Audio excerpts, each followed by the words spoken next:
Então vamos lá para mais um encontro do grupo de psicanálise.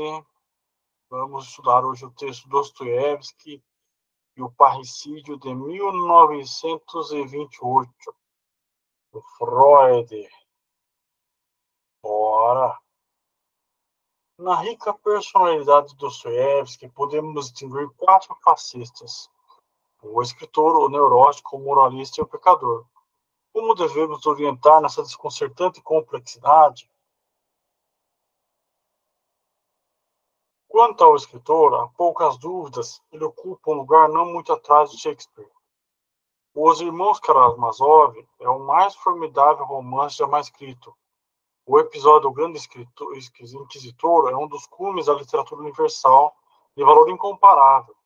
Mas ante o problema do escritor, a psicanálise tem que depor as armas, infelizmente.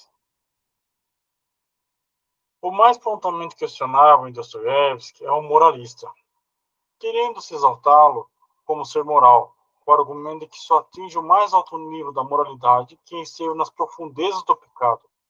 Ignora-se uma consideração. Moral é aquele que já reage à tentação sentida anteriormente, não cedendo a ela. Quem alternadamente peca e, arrependido, formula elevadas exigências éticas, expõe-se à objeção de facilitar as coisas para si. Não realiza o essencial da moralidade, a renúncia, pois a condução ética da vida é um interesse prático da humanidade. Lembra os bárbaros do tempo das migrações que matavam e logo expiavam o ato, no que a expiação se tornou uma técnica para possibilitar o assassino. Ivan, o terrível, comportava-se da mesma forma, e esse ajeitar-se com a moralidade é um traço característico russo. Tampouco o resultado do empenho moral de Dostoiévski é muito louvável. Após violentas lutas para conciliar as exigências institucionais do indivíduo com as reivindicações da sociedade humana, ele cai, de maneira retrógrada, na submissão tanto à autoridade secular como à espiritual, na veneração ao César e ao Deus cristão, e num estreito nacionalismo russo, uma posição a que chegaram com menos esforço espíritos menores. Eis o ponto fraco dessa personalidade. Dostoiévski jogou fora a oportunidade de se tornar o mestre e libertador dos homens. Filiou-se aos carcereiros destes. O futuro da civilização humana não terá muito a lhe agradecer. Foi condenado a esse fracasso por sua neurose, provavelmente. A altura de sua inteligência e a intensidade de seu amor aos homens teria aberto um outro caminho na vida, um caminho apostólico. Considerar Dostoiévski como um pecador ou criminoso desperta uma veemente oposição que não se baseia necessariamente na avaliação vulgar do criminoso. Logo nós apercebemos do verdadeiro motivo para ela. 2 traços são essenciais ao criminoso: o ilimitado egoísmo e a forte tendência destrutiva, comum a ambos. E um pressuposto para sua manifestação é a ausência do amor, a falta de apreciação afetiva dos objetos humanos. De imediato, nós lembramos o contraste que nisso apresenta Dostoiévski de sua grande necessidade e enorme capacidade de amor, que se expressa em manifestações de bondade excessiva, que o faz amar e ajudar, mesmo quando teria direito ao ódio e à vingança, como nas relações com a primeira mulher e o amante desta. Então, é preciso perguntar de onde vem a tentação de incluir Dostoiévski entre os criminosos. A resposta vem da sua escolha do material. Ele prefere caracteres violentos, assassinos e egoístas a todos os demais, o que aponta a existência de tais inclinações no seu interior. E também os fatos de sua vida, como seus vícios de jogar e talvez o abuso sexual de uma garota imatura, possível confissão. A contradição se resolve ao percebermos que o fortíssimo impulso destrutivo de Dostoiévski, que facilmente teria tornado um criminoso, foi orientado na vida real, principalmente contra a sua própria pessoa, para dentro em vez de para fora, expressando-se como masoquismo e sentimento de culpa. No entanto, sua personalidade conserva bastante traços sádicos que se manifestam em sua irritabilidade, seu gosto em atormentar e sua intolerância, também para com as pessoas amadas, e ainda transparecem na forma como o autor Dostoiévski trata suas histórias, ou seja, nas pequenas coisas, sádico para fora, nas grandes, sádico para dentro. Isto é masoquista, a pessoa mais branda, mais bondosa e solícita. Da complexa personalidade de Dostoiévski, selecionamos três fatores, um quantitativo e dois qualitativos. Seu extraordinário grau de afetividade, a disposição espiritual perversa, que faria dele um sadomasoquista, um criminoso, e seu dom artístico, insuscetível de análise. Esse conjunto poderia muito bem existir sem neurose, afinal, há masoquistas plenos não neuróticos.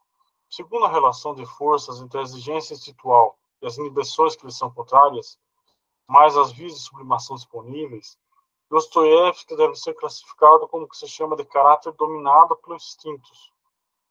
Mas a situação é obscurecida pela presença simultânea da neurose, que, como foi dito, não seria inevitável nas circunstâncias, mas surge tanto mais facilmente quanto mais substancial é a complicação com o eu tem de lidar, o que o eu tem de lidar. Pois a neurose é apenas um sinal do que o eu não conseguiu fazer tal síntese e que perdeu sua unidade ao tentar fazê-lo.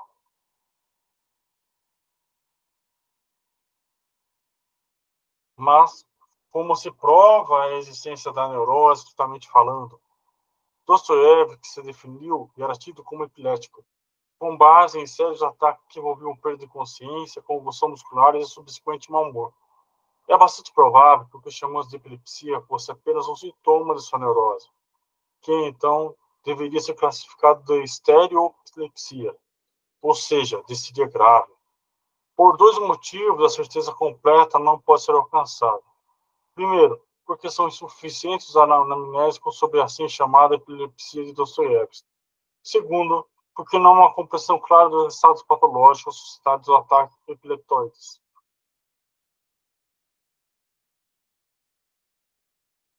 Vejamos inicialmente o segundo ponto. É desnecessário reproduzir aqui a inteira patologia da epilepsia, que nada traz de decisivo, mas podemos dizer que continua sobressaindo com uma aparente unidade clínica o velho morbus Sacker, a inquietante enfermidade com suas imprevisíveis convulsões aparentemente não provocadas, ou sua alteração do caráter, que se torna irritadiço e agressivo, e a progressiva degradação das atividades intelectuais.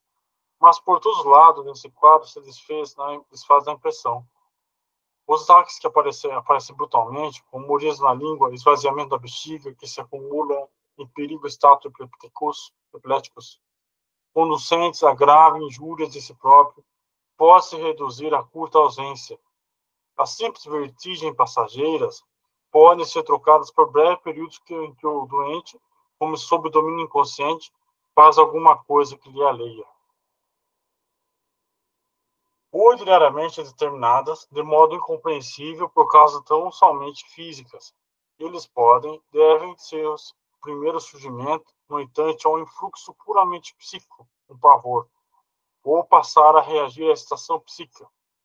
Embora a declaração intelectual seja característica da imensa maioria dos casos, sabe-se pelo menos de um caso em que a doença não impediu a elevada realização intelectual, o de Helmholtz. Outro caso que se disse o mesmo não são seguros, ou estão sujeitos à mesma dúvida relativa a Dostoiévski. As vítimas da epilepsia podem dar a impressão de obtusidade, de desenvolvimento retardado, pois muitas vezes a enfermidade acompanha uma evidente idiotia e graves defeitos cerebrais, embora não seja como um componente necessário do quadro de doenças. Mas esses ataques também se acham, com todas as suas variantes, em que pessoas que mostram completo desenvolvimento psíquico é uma atividade extraordinária e, em geral, insuficiente controlada. Não é de estranhar que, nessas circunstâncias, se considere impossível manter a unidade de uma afecção clínica chamada epilepsia. A similaridade que se vê nos sintomas manifestos parece requerer uma concepção funcional, como se fosse organicamente pré-formado um mecanismo de descarga institucional anormal, que é utilizado em situação muito diferente.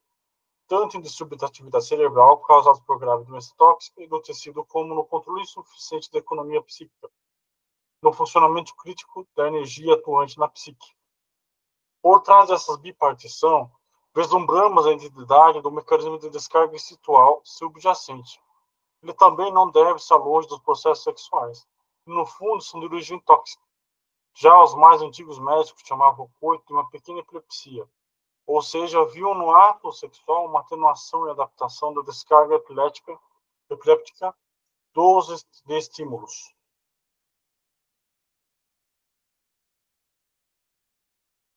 A reação epiléptica, como podemos denominar esse conjunto, certamente se coloca também à disposição da neurose, cuja essência consiste em eliminar pela via somática massa de excitação com que não pode lidar psicamente. Assim, o ataque epilético vem a ser um sintoma da histeria, por ela adaptado e modificado de modo semelhante à descarga sexual normal. É perfeitamente lícito, então, distinguir entre uma epilepsia orgânica e uma afetiva. A significação prática é que quem tem aquela é um doente do cérebro, quem tem esta, um neurótico. No primeiro caso, a vida psíquica está sujeita a um distúrbio vindo de fora. No segundo, o distúrbio é a expressão de vida psíquica mesmo. Bonitinho, que eu vou mencionar aqui alguém que está aqui. Lucy.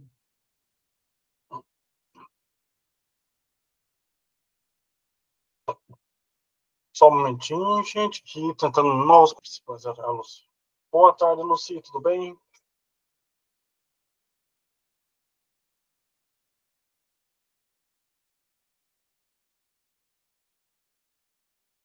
Ótimo, boa tarde. É bastante provável que a epilepsia de Dostoiévski seja do segundo tipo. Isso não pode ser provado rigorosamente. Seria preciso estar em condição de situar o primeiro surgimento e posteriores flutuações dos ataques no contexto de sua vida psíquica. E, para tanto, sabe-se muito pouco. As descrições dos ataques nada ensinam. As informações sobre nexos entre ataques e vivências são incompletas e frequentemente contraditórias. A suposição mais provável é que os ataques remontem bem atrás da infância de Dostoiévski, que fosse primeiramente representado por sintomas mais brandos e tomassem a forma epilética somente após a perturbadora vez dos 8 anos, o assassinato do pai.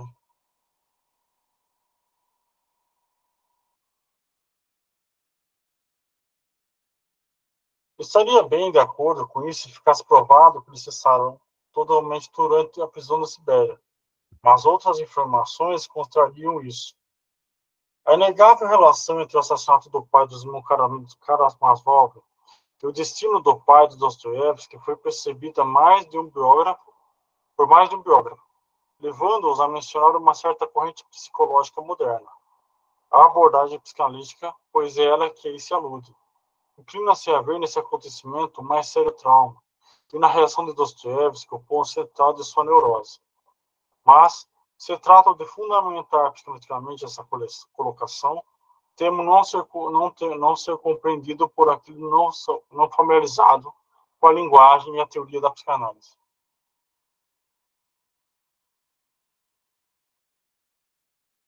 Temos um ponto de partida seguro. Sabemos o sentido dos primeiros ataques de Dostoiévski no período da infância, muito antes do surgimento da epilepsia. Tinham significado de morte, eram anunciados por um medo da morte que consistiu em estado de sono, letárgicos. A doença lhe veio, primeiramente, quando ele era um garoto, forma de súbita e injustificada melancolia, uma sensação, como depois relatou o amigo Soloviev, de que morreria imediatamente e, de fato, seguisse um estado inteiramente similar à morte verdadeira. Seu irmão Andrei conta que, já quando menino, Fyodor costumava deixar pequenas mensagens de dormir. Ele receava cair no sono semelhante à morte durante a noite e pedia que enterrasse apenas depois de 5 dias. Conhecemos o significado e a intenção desse ataque que semelha à morte. Ele significa uma identificação com o morto, com a pessoa que realmente morreu, ou que ainda vive e a quem se deseja a morte. O último caso é o mais significativo. O ataque tem Então, o valor do castigo.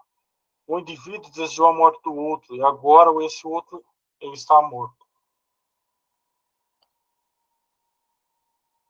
Aqui, a teoria psicanalítica traz a afirmação de que esse outro, para o menino, via de regra, é o pai. E o ataque, denominado histérico, é, então, uma autopunição pelo desejo da morte relativa ao pai odiado. O parricídio é, segundo uma visão que já se conhece, o crime principal e primordial, tanto da humanidade como do indivíduo. De todo modo, a fonte principal do sentimento de culpa. Não sabemos se a única. As investigações ainda não puderam estabelecer com segurança a origem psíquica da culpa e da necessidade da expiação. Mas não precisa ser a única. A situação psicológica complicada requer elucidação. A relação do menino com o pai é, como dizemos, ambivalente. Além do ódio que o leva a querer eliminar o pai enquanto rival, normalmente a ternura por ele. As duas atitudes se combinam na identificação com o pai. O garoto quer estar no lugar do pai porque o admira. Gostaria de ser como ele e porque quer afastá-lo. Todo esse desenvolvimento depara com um obstáculo poderoso. Em certo momento, o menino compreende que a tentativa de eliminar o pai como rival pode ser punida com a castração.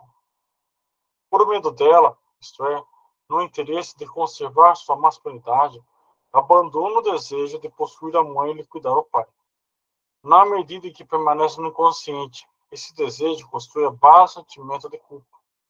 Nisso, acreditamos escrever processos normais, o destino habitual do chamado complexo de Édipo, mas temos um importante acréscimo a fazer. Outra complicação surge quando o fator constitucional, que denominamos de bissexualidade, é mais fortemente desenvolvido no garoto.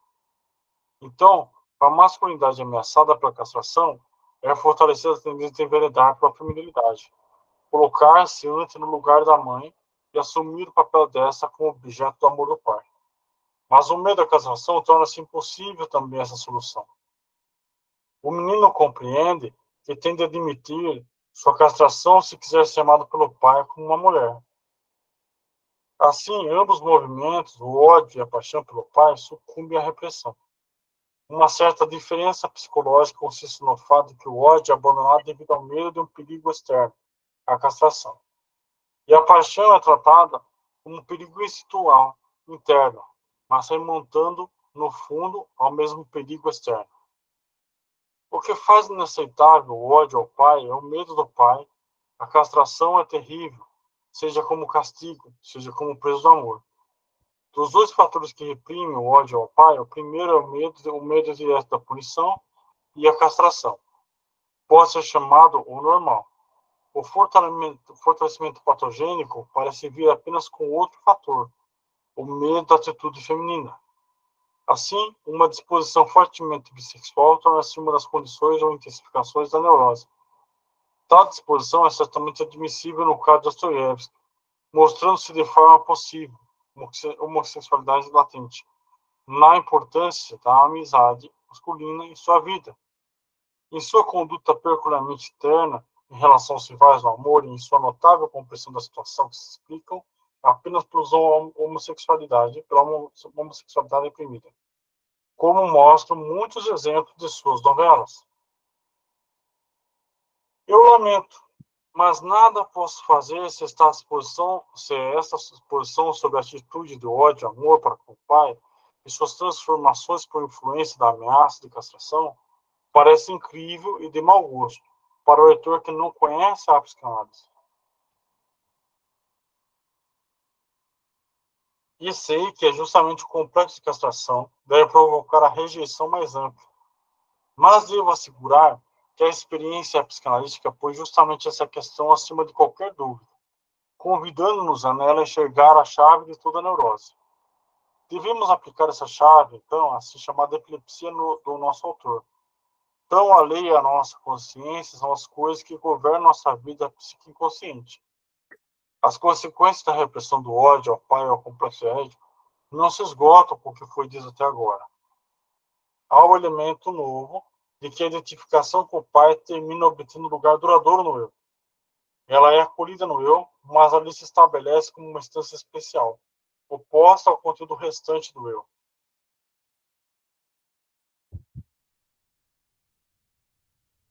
Tudo tranquilo, gente? Tranquilo? Nós a chamamos de super-eu e lhe atribuímos como herdeira da influência dos pais em importantíssimas funções. Se o pai era duro, cruel, o super-eu torna-se dele esses atributos e é restabelecida na sua relação com o eu, a passividade que seria reprimida. O super-eu tornou-se sádico, e o eu se torna masoquista, ou seja, feminilamente passivo no fundo. Surge uma grande necessidade de punição no eu, que em parte assim permanece à disposição do destino, em parte enquanto a satisfação de mostrar-se por parte do superior, consciência de culpa. Todo castigo é, no fundo, a castração, e, como tal, realização da velha atitude passiva para com o pai. Também o destino é, afinal, apenas uma projeção posterior do pai.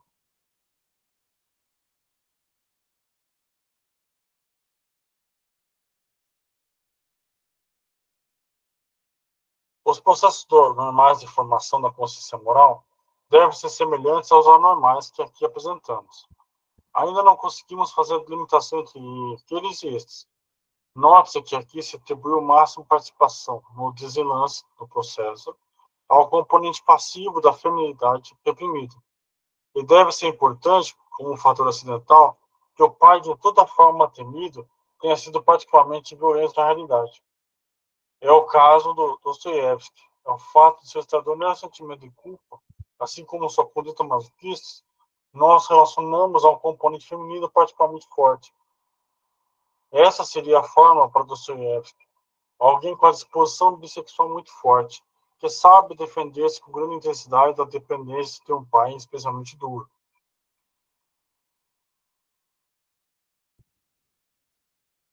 Essa característica da bissexualidade junta-se aos componentes da sua natureza, que já identificamos.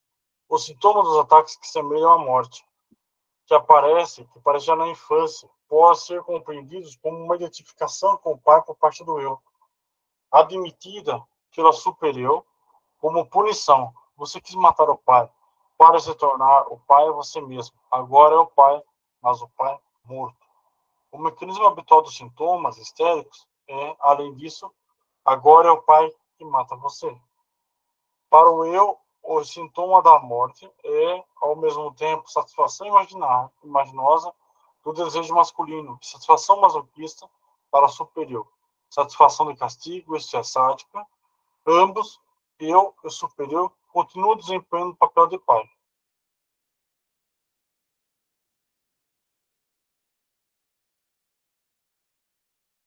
No conjunto, a relação entre a pessoa e o objeto pai se transformou, mantendo seu conteúdo numa relação entre eu e o superior, uma nova encenação num segundo palco.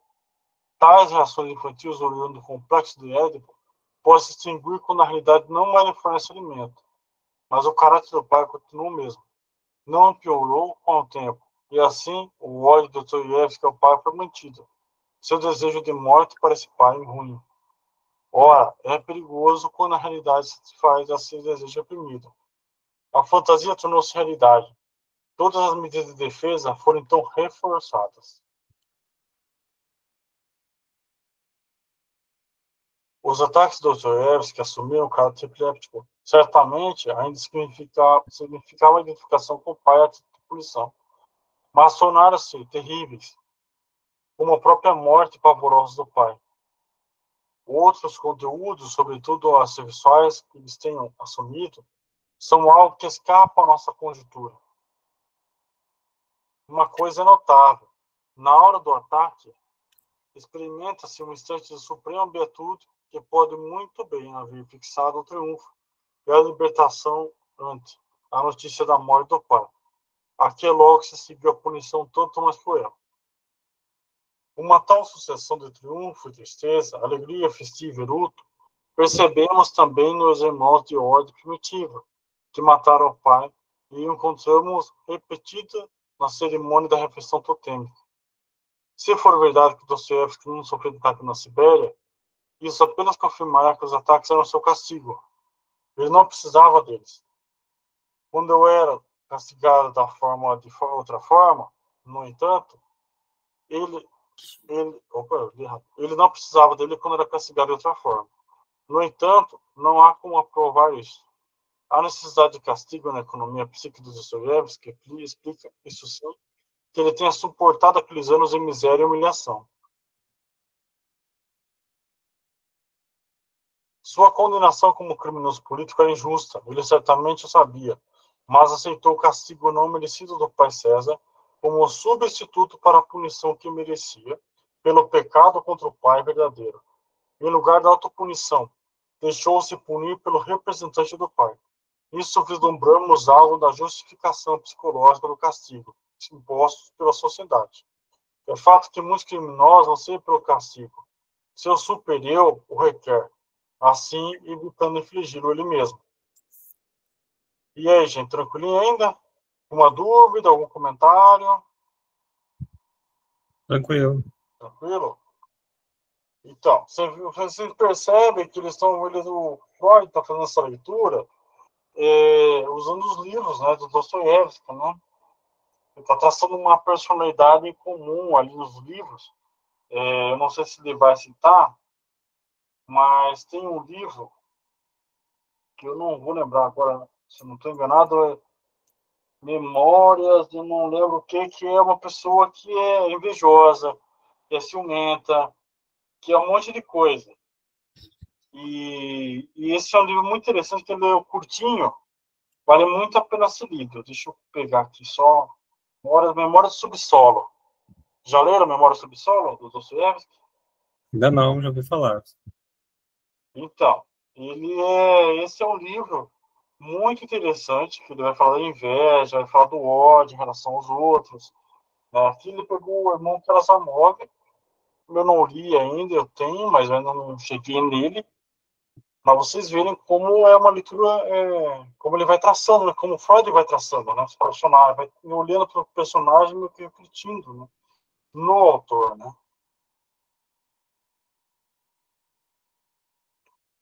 Quem sabe das complexas mudanças de significado dos sintomas histéricos compreenderá que não tentamos aqui verificar o sentido dos ataques de Dostoiévski ali nesse começo.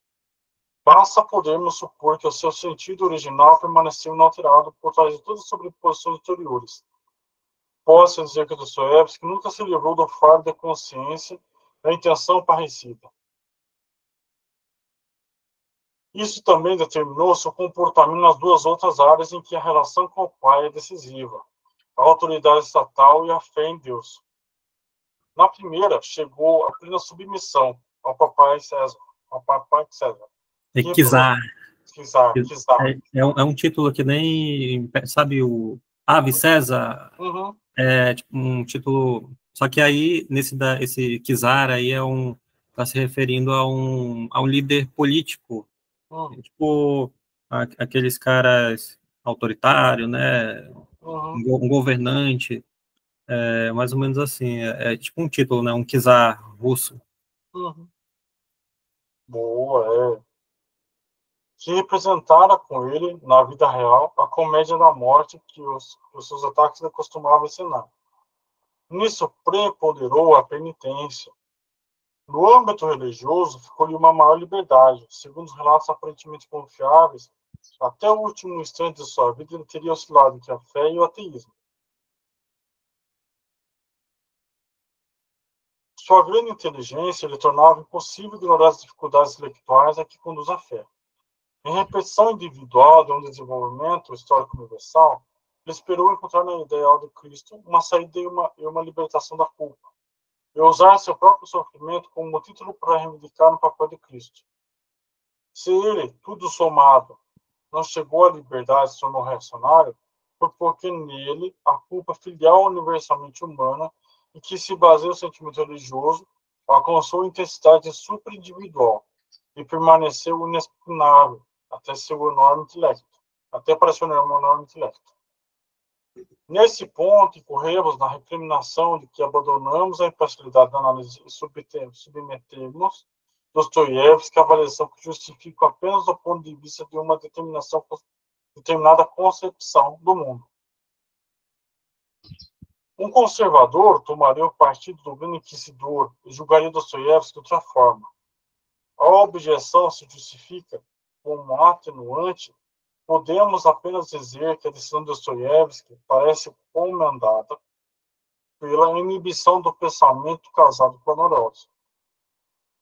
Não será um acaso que 3 obras da literatura de todos os tempos, Édipo, o Rei de Sófocles, Hamlet de Shakespeare, e os irmãos Karamazov de Dostoiévski, tratem do mesmo tema, o parricídio. Olha, não tinha notado nisso, não. E todas as 3 também se evidencia o motivo do ato, a rivalidade sexual em torno da fêmea. A exposição mais direta, sem dúvida, ocorre no drama relacionado à lenda grega. Nele é ainda o herói que comete o crime, mas sem atenuação ou ocultamento não é possível a liberação da poética. A admissão crua da intenção do parricídio, tal como obtemos na análise, parece intolerável sem preparação analítica. No drama grego, a necessária mitigação magistralmente produzida, mantendo-se as circunstâncias do crime, ao se projetar na realidade o motivo inconsciente do herói, como coação do destino que lhe é alheio. O herói realiza o ato sem intenção, e aparentemente não influenciado por uma mulher, mas esse nexo é considerado quando, após repetir o ato com o monstro, que simboliza o pai, ele consegue obter a mãe rainha. Depois que sua culpa é descoberta, tornando-a consciente, não há tentativa de afastá-la de si, invocando a construção auxiliar da compulsão do destino. Ela é, isto sim, reconhecida e castigada como uma plena culpa consciente, o que deve parecer de justa reflexão, mas perfeitamente correto em termos psicológicos. Na drama inglês, a representação é mais indireta. Não foi o herói mesmo que cometeu o ato, mas outro, para quem esse não constitui parricídio. O chocante motivo da rivalidade sexual em torno da mulher não precisava ser maquiado, portanto. Também o complexo édipo do herói nós vemos como que em luz refletida, ao nós não interarmos do efeito que o ato do outro tem sobre ele. Ele deveria vingar o crime. Ele se acha estranhamente incapaz de fazê-lo. Sabemos que é seu sentimento de culpa que o paralisa, de maneira inteiramente conforme aos processos neuróticos. O sentimento de culpa é deslocado para a percepção de sua inaptidão para cumprir essa tarefa. Surge indício de que o herói vê essa culpa como supra-individual. Ele não despreza os outros, menos que a si mesmo. Trata em cada homem segundo seu mérito. E quem escapará do açoite? O romance do russo vai um passo adiante nessa direção. Também nele foi outro que cometeu o assassinato. Mas alguém que tinha com a vítima a mesma relação filial do herói, Dmitri, no qual o motivo da rivalidade sexual é claramente admitido. Outro irmão, a quem Dostoiévski notavelmente atribui sua própria doença, a suposta epilepsia, como se quisesse confessar que o epilético, o neurótico, em mim mesmo é um parricida. Depois da defesa ante o tribunal, a famosa caçoada da psicologia, dizendo que ela seria um bastão com 2 pontas.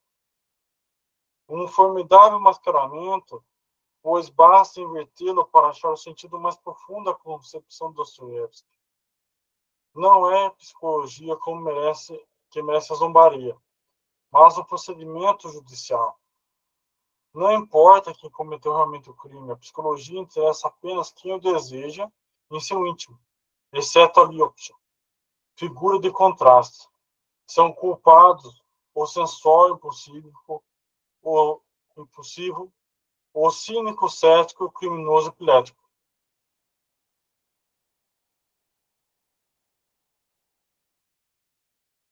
Em Os Irmãos Karamazov, há uma cena bastante emblemática do Dostoiévski. O Starets, monge, percebe, ao conversar com Dmitri, que esses têm predisposição para o parricídio e possa-se diante dele. Isso não pode ser expressão de admiração.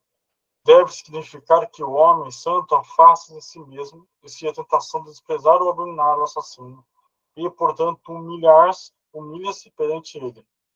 A simpatia de Dostoiévski pelo criminoso é realmente sem limite. Vai muito além da compaixão ao que tem direito o infeliz. Lembra o temor sagrado que, pela atividade, o via epilético e doente mental. O criminoso, para ele, é quase um redentor que assumiu a culpa que outros deveriam carregar.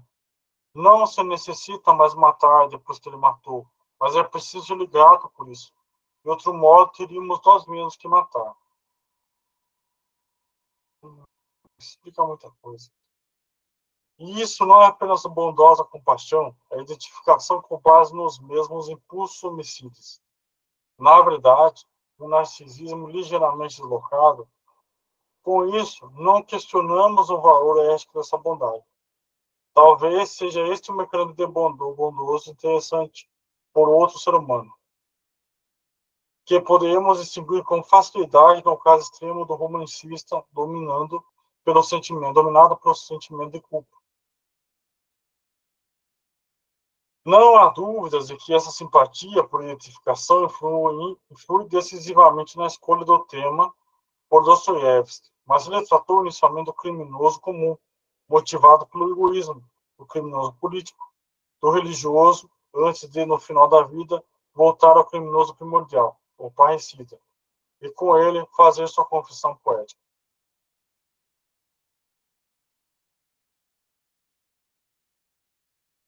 A publicação do seu espólio literário, do Diário de Sombrero, lançou viva luz sobre o tempo que Dostoiévski, vivendo na Alemanha, era tomado pelo vício do jogo. Um inconfundível acesso de paixão patológica que não se pode julgar de outra forma. Não faltaram racionalizações para essa curiosa indignatividade. Como não é raro nos neuróticos, o sentimento de culpa cria uma representação palpável, um fardo de dívidas. E Dostoiévski podia alegar que ganhando no jogo, teria a possibilidade de voltar para a Rússia, sem que os credores o lançassem na prisão. Mas isso seria apenas pretexto, ele seria perspicaz o bastante para percebê-lo e honesto o bastante para confessá-lo. Sabia que o importante era o jogo em si, o jogo pour le jeu, o jogo pelo jogo. Todas as oportunidades do seu comportamento impossível, insensato, provam isso. E ainda mais. Ele não descansava enquanto não perdia tudo.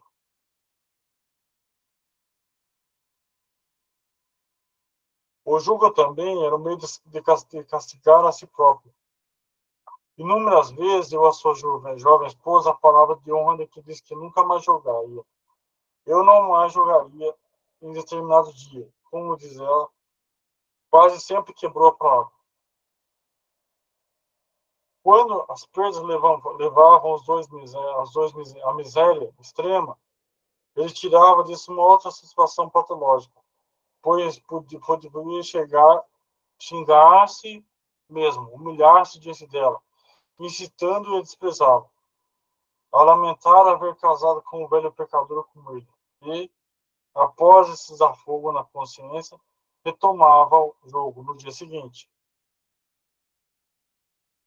E a esposa habituou-se a esse ciclo, pois percebia que a única coisa na qual podia esperar a salvação, ou seja, a produção literária, nunca ia melhorar, nunca ia melhor, do que quando havia tudo perdido e penhorado, seus últimos haveres.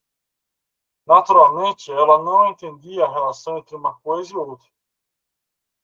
Quando o sentimento de culpa do marido era satisfeito pelas punições que ele próprio havia se imposto, diminuía a sua inibição para o trabalho e ele se permitiria dar algum passo no caminho do sucesso.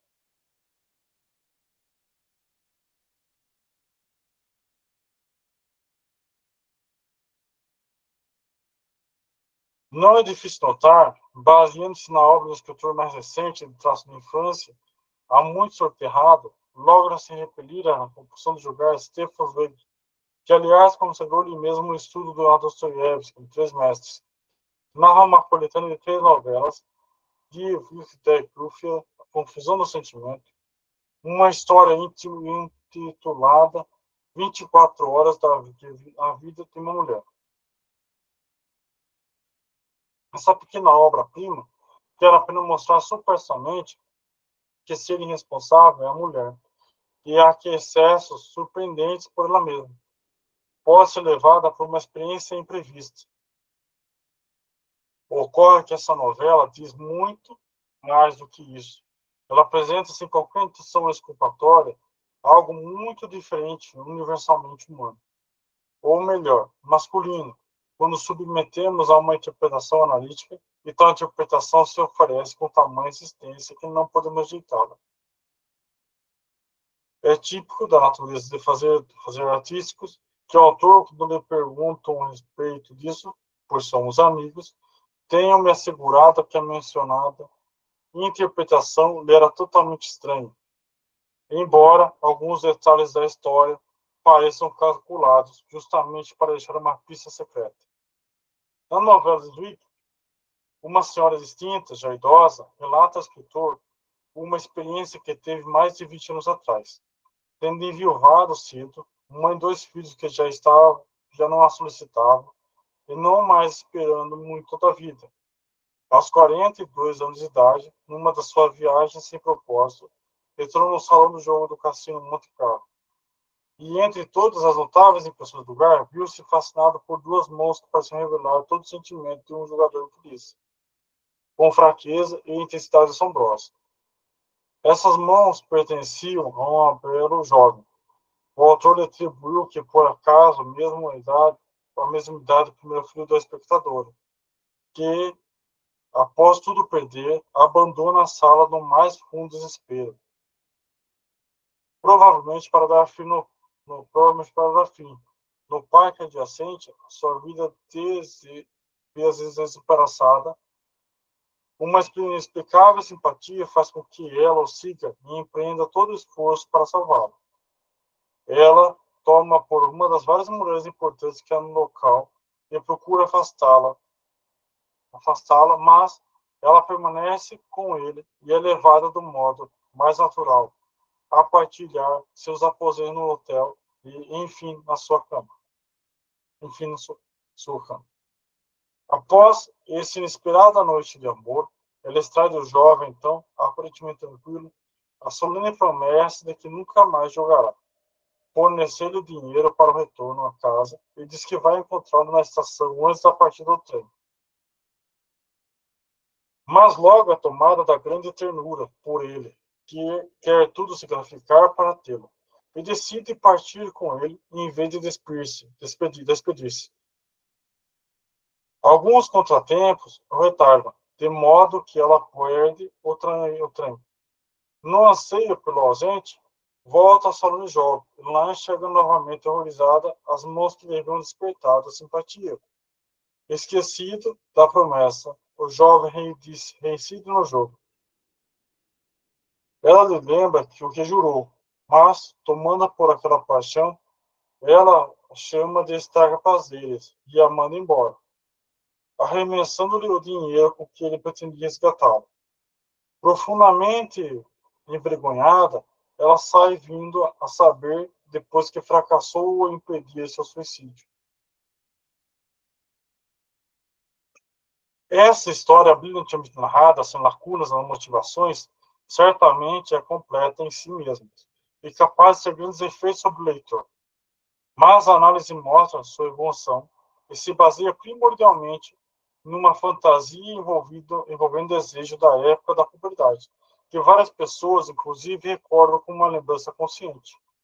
Segundo essa fantasia, a própria mãe inicia o jovem na vida sexual, para salvá-lo dos temíveis danos causados pela masturbação.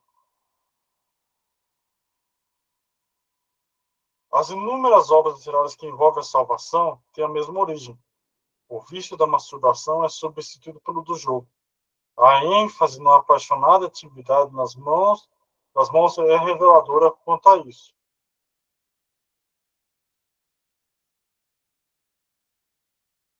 De fato, a febre do jogo é equivalente da antiga compulsão de masturbar-se. A palavra brincadeira e espiado é justamente aquela usada para designar a manipulação dos genitais pela criança. A substituição permanece inalterada, o caráter irresistível da tentação, a sagrada, mas nunca mantida intenção de não fazer novamente aquilo. O inebriante prazer e a má consciência de estar se arruinando, o suicídio, é certo que a novela de Zweig é comutada pela mãe, não pelo filho. Deve ser lisonjeiro para o filho pensar: se minha mãe soubesse os perigos que a masturbação nos traz, sem dúvida me salvaria deles permitindo-me fazer todas as carícias em seu corpo. A equiparação da mãe à prostituta, realizada pelo jovem da novela Zweig, relaciona-se com a mesma fantasia.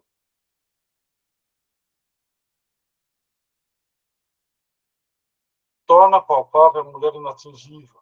A má consciência que acompanha essa fantasia provoca o desfecho ruim da história. Também é interessante notar como a fachada que o autor da sua novela procura encobrir o sentido analítico, pois é muito discutível que a vida amorosa da mulher seja governada por impulsos repentinos e misteriosos.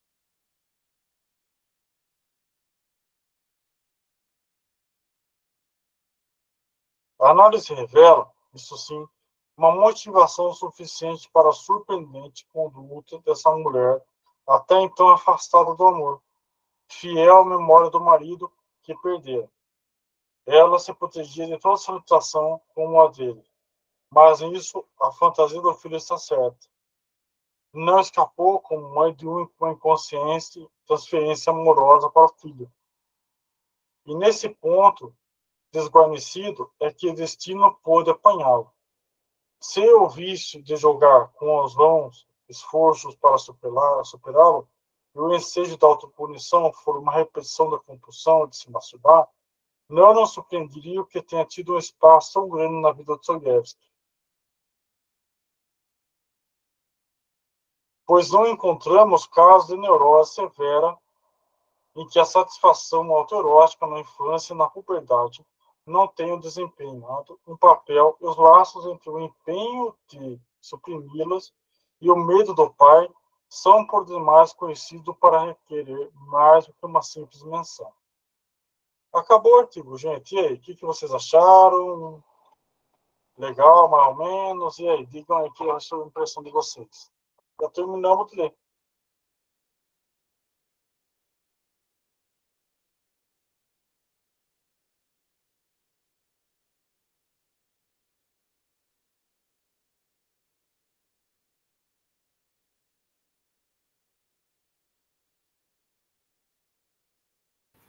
É um texto bom, cara, muito bom.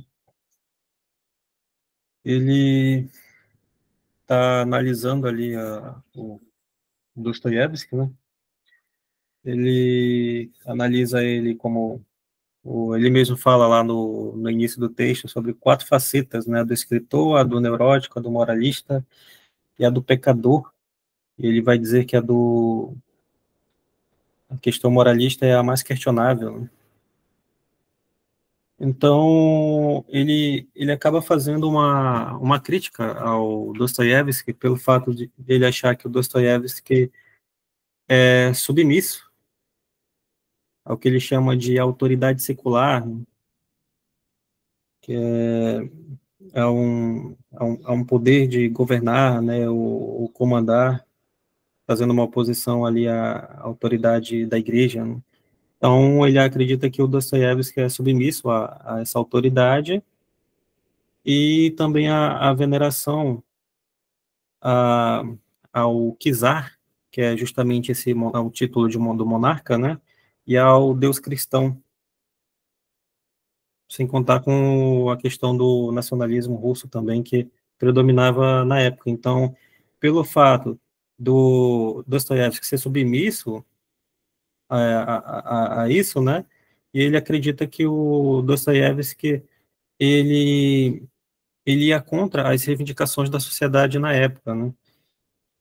Então, ele traz uma série de análises, né, sobre o autor, a questão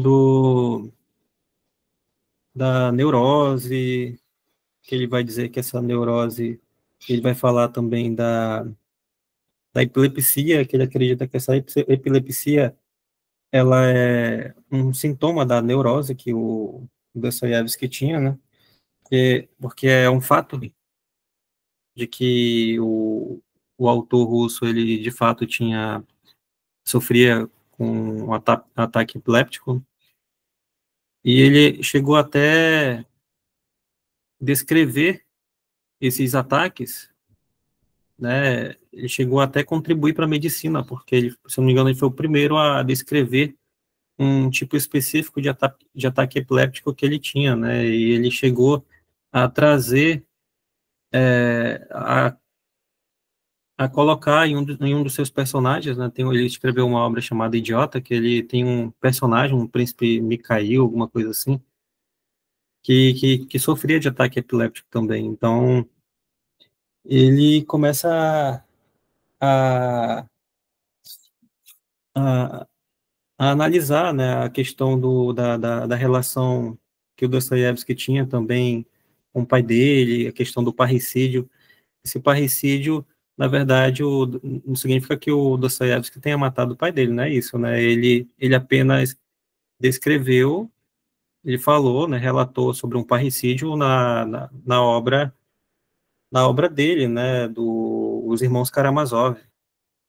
Então, o, o Freud, ele pega essa análise que ele faz na obra Os Irmãos Karamazov e começa a trazer elementos da psicanálise, porque eu acredito que ele tenha uma ideia universal, né, dessa questão, dessa relação do filho com a mãe, né, que até ele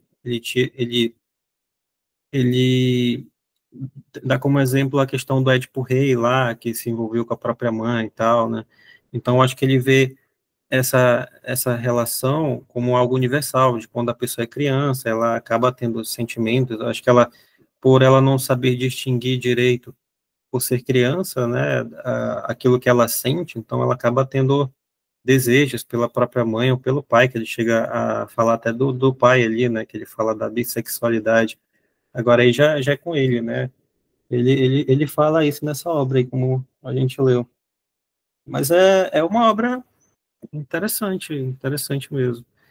E ele chega a comparar o Dostoiévski com Shakespeare, com outros autores aí, né, que falam, que tratam dessa questão do parricídio aí, como ele diz aí. O Édipo Rei de Sófocles, Hamlet de Shakespeare, os Irmãos Karamazov, que é do Dostoiévski. E é isso, é um texto longo, né, mas é interessante. Sim, sem dúvida. Isso é bem interessante, né? Porque, assim, você vê que também é uma questão muito simbólica, né? Também, né? Essa questão da morte do pai, da substituição de uma coisa por outra, né? Acaba tendo bastante simbólico. E muitas vezes é isso que ele acaba trabalhando, a gente acaba trabalhando dentro da terapia. E eu estava aqui, por que você estava falando antes, eu estava vendo aqui se existe alguma coisa relacionada à modernidade, a epilepsia de afeto, né? Ele fala ali que existem dois tipos de epilepsia, né? Que Orgânica, a orgânica e de afeto, né? Deixa eu ver se eu acho aqui. sim, orgânica e afetiva. Afetiva, Deixa eu ver se eu acho. E daí eu tava procurando, eu falei, será que esse daí ainda existe, né? Cadê? Não, cadê? Porque tava meio... Bom, enfim.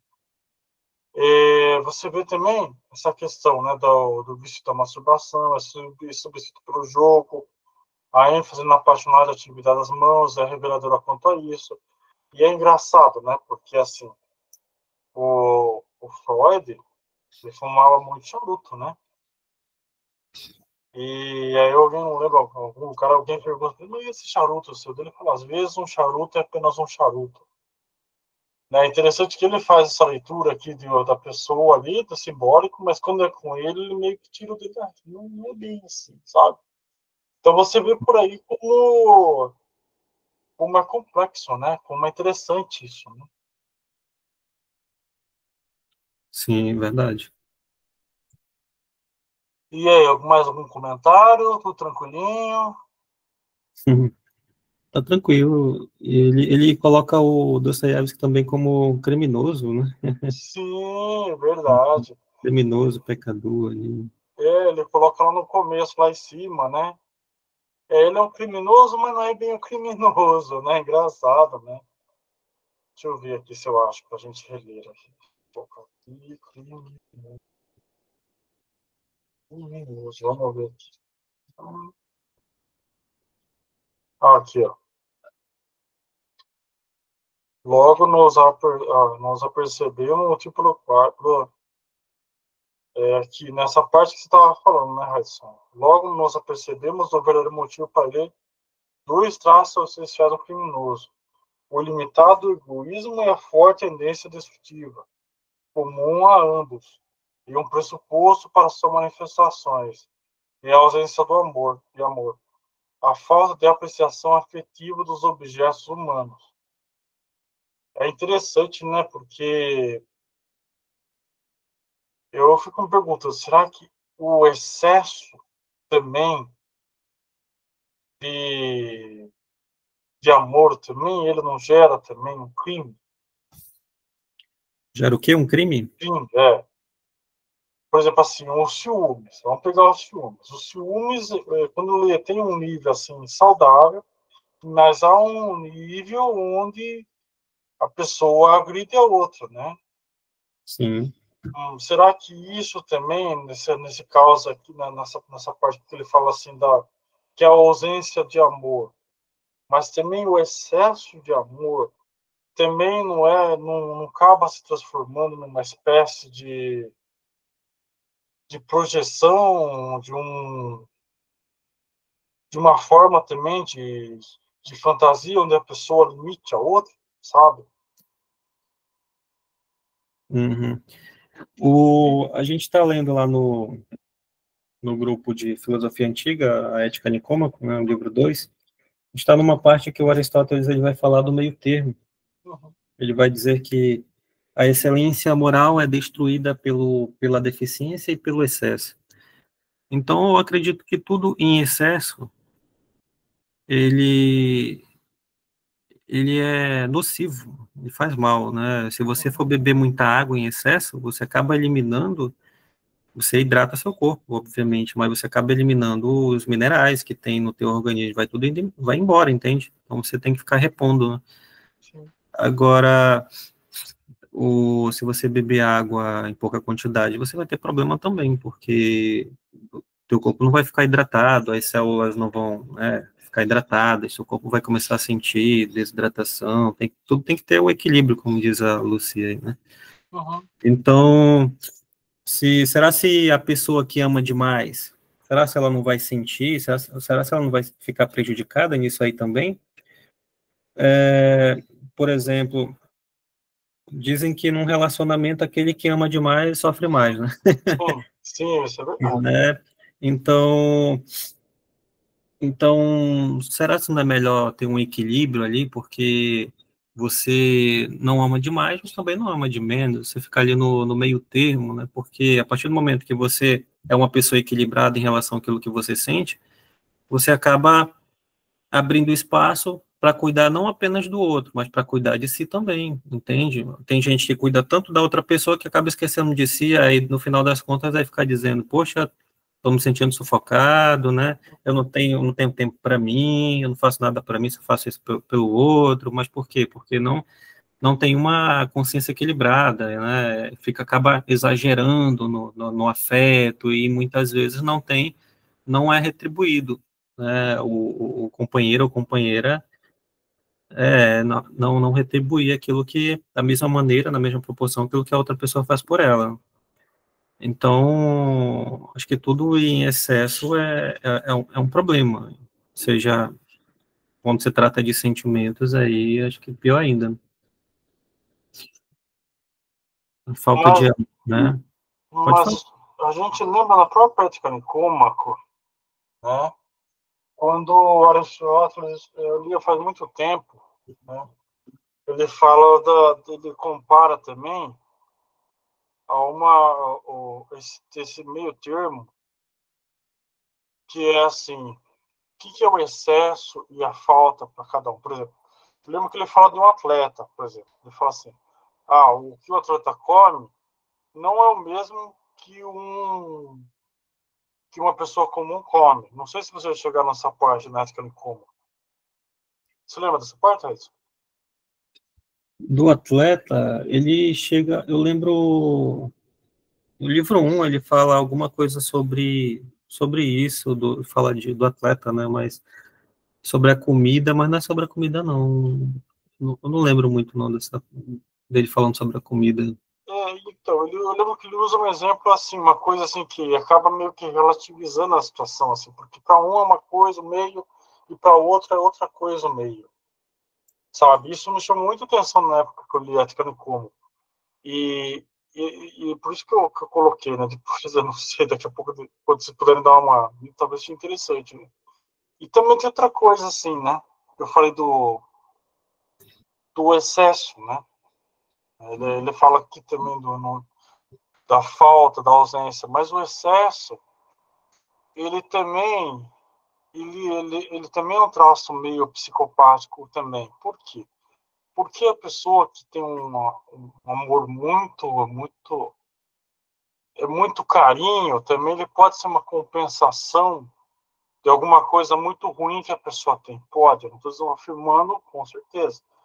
Então, assim, tem pessoas que são excessivamente amorosas, tão assim, são tão amorosas que ela corta a possibilidade do outro crescer na relação, porque ela quer fazer tudo e ela meio que anula o outro. O que vocês acham disso? É, tem gente que demonstra muito carinho, assim, até mesmo de maneira exagerada. Eu acredito que ela é um sintoma de algo, né? De de algum problema que ela possa ter, né? Eu já conheço casos assim, digamos que a pessoa ela se comporta assim, né? Ela demonstra muito amor, mas mas porque ela sente uma extrema necessidade de tentar agradar todo mundo, sabe? Aquela pessoa que se preocupa muito com a opinião das outras, aí ela quer agradar todo mundo, quer ser boazinha, ou, né? Quer ter amizades, quer que as pessoas olhem para ela com bons olhos, né? Então, mas isso daí reflete mais a questão de maturidade, leva a isso também, né? Às vezes você quer agradar todo mundo e acaba quebrando a cara, né? Com o tempo você percebe que as coisas não funcionam exatamente assim.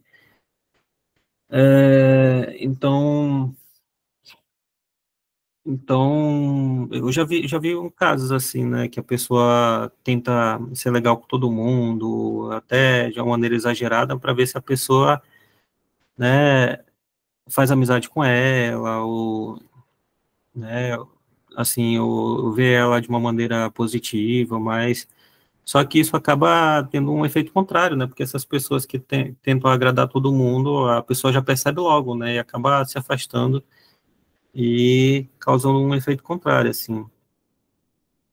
Ou então ela está tentando esconder, né? Digamos assim, eu sou muito carinhoso com a minha mãe, né?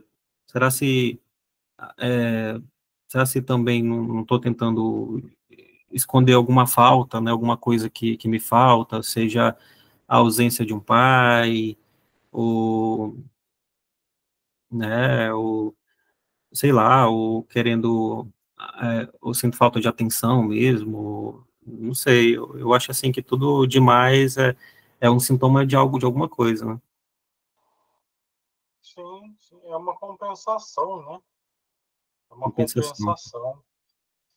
Mas é interessante isso, né? Porque, assim, esses excessos, eles acabam, igual aqui a Lucy falou, né? Exatamente, ele pode até querer cobrir algo que não teve antes, exatamente. Na verdade, também o excesso, também esse excesso, ele também pode ser uma forma de manipulação, né? Manipulação de amor, manipulação de qualquer coisa. Isso que é uma coisa, por isso que assim, eu acredito que que o Freud fala é muito interessante, mas eu também acho que esse outro lado também, o excesso, também pode ter alguma coisa ali que de conteúdo criminoso, igual ele fala aqui, né, de ser um criminoso, porque também é um desequilíbrio, né, também é uma desordem na pessoa. Há uma outro tipo de máscara ali, né, que ele meio que transforma a pessoa em uma criança, né, que ele quer cuidar de tudo, não deixa a pessoa respirar. Né? Sim. Vamos ver mais um ponto aqui, o último ponto aqui, ó. Essa parte aqui, a resposta, ó, quando ele fala aqui do Dostoiévski, então é preciso perguntar de onde vem a tentação de incluir Dostoiévski entre os criminosos. A resposta vem da sua escolha do material. Ele prefere caracteres violentos, assassinos e egoístas a todos os demais, o que aponta para a existência de tais inclinações no seu interior. E também alguns fatos de sua vida, como seu vício de jogar e talvez o abuso sexual de uma garota imatura possível confissão. É interessante isso, porque assim, eu fiquei me perguntando, será que é possível fazer isso também em outros autores? Né? Você faz uma análise psicológica por exemplo, de outros livros, ou é especificamente uma coisa dos Dostoiévski, né?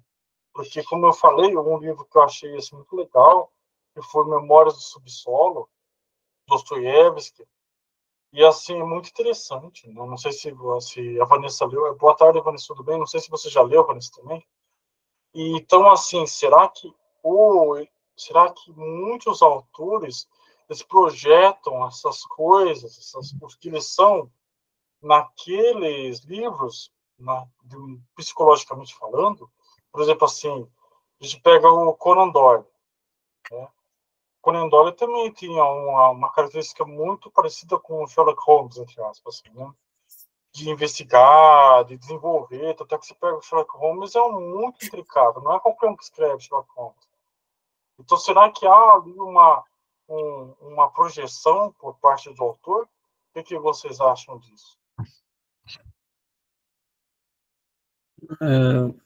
Eu acho que não pode generalizar, assim, né? Não é porque, por exemplo, o Dostoiévski trabalha nas obras dele, como ele está dizendo aí, né? Por causa da escolha do material dele, né? Então, será se pelo fato dele não ter escolhido personagens que são violentos, assassinos, egoístas, será se isso não é, na realidade, um reflexo daquilo que ele tem interiormente, né? Daquilo que ele sente e não quer que e essa é a única maneira dele se expressar, né, de botar para fora aquilo que ele sente. Assim, pode ser que sim, pode ser que não, não tem como saber exatamente, né? Tem muita gente aí que escreve sobre isso porque ele gosta mesmo, né, de histórias de... Tem gente que escreve sobre histórias de terror porque ela gosta de histórias de terror, tem gente que não gosta, né? Agora, não significa que ela saia matando gente por aí, né, ou que ela ou que ela realmente queira que as pessoas morram, ela apenas gosta de um determinado tema, assunto, né, e ela tem criatividade suficiente para escrever sobre isso, né, ou procura conversar com pessoas que gostam do mesmo tema e escreve, ou procura assuntos nos jornais para se sentir inspirado e tudo mais, entende? Então, não tem como a gente saber exatamente, né? O, o que a pessoa tem dentro de si, né? Ou então, eu aqui no estado do Amazonas teve uma família Eles eram apresentadores de TV, né? Eles falavam sobre crimes, criminalidade, bandido, né? Esse tipo de coisa. Até que se descobriu que, na realidade, aquelas reportagens que eles faziam reportagens sobre o próprio crime que eles cometiam. Vocês acreditam nisso? Essa família é muito influente, né? Então, o que acontecia? Ele matava algumas pessoas e fazia reportagem sobre isso, como se outra pessoa tivesse feito. Só que foi descoberta, eles foram presos e nunca mais ouvi falar sobre eles, né? Mas acontece, né? Acontece, tem gente doida para tudo nesse mundo, mas assim, não pode universalizar, né? Achar que todo mundo é assim e tal. Não, tem gente que simplesmente gosta do assunto. Eu penso assim. Sim, E é muito interessante porque a escolha do Freud pelo Dostoiévski nem é só pela produção literária dele, mas como tudo que ele produz, ou quase tudo, gira em torno do tema do parricídio. E ele faz essa análise de como é presente muitas vezes esse desejo inconsciente de matar o pai. Na obra dos irmãos Karamazov, a gente vê culpa, tipo, algumas noções, né, de culpa, de crime, de punição,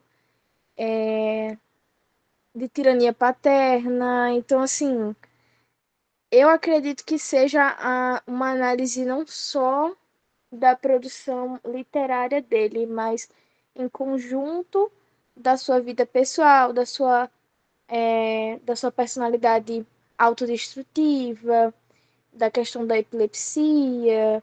Eu acho que é um compilado de coisas que formulam esse desejo e essa noção que ele tem do Dostoiévski.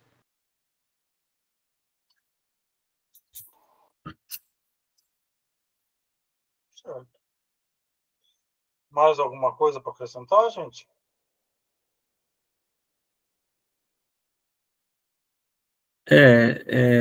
A partir do momento que como eu comentei, né, antes, tá dizendo que é algo que ele vê como universal, né, tanto a relação da criança com a mãe, quanto com o pai também.